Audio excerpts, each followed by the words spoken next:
Pau, i dir-li a la això és per a flipar. Això no té dir.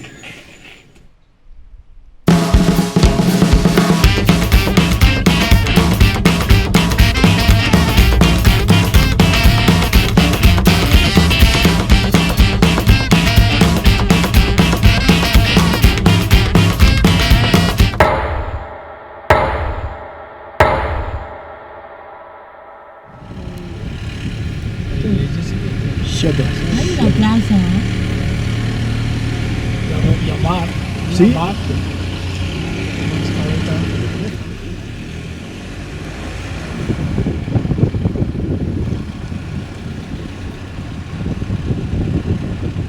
Ay, eso es la fábrica, ¿dónde estaba la fábrica? Mira, sí.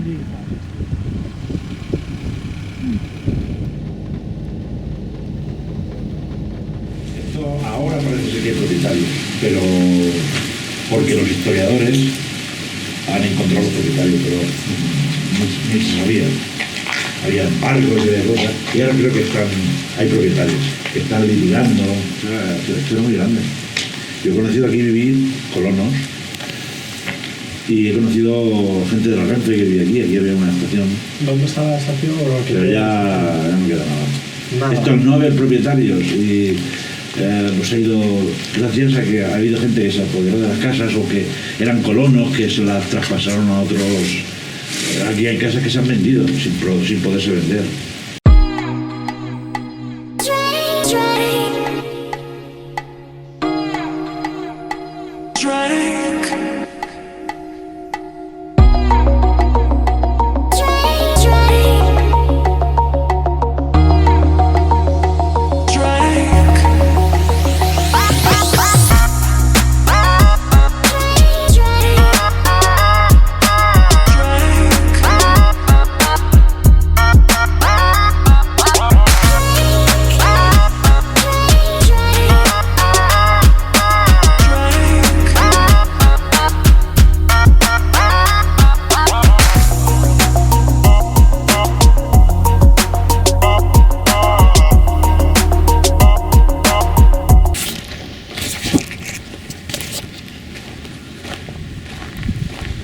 Antes de que pasara todo eso. Esto fue por un poco antes de lo de la alquería, ¿te refieres? Un poco Sí. antes. Yo creo que lo arregló un poco antes. Ya la alquería se filmó con esto al lado. La alquería se filmó ahí en aquella puerta, por aquí en medio, en esta fachada.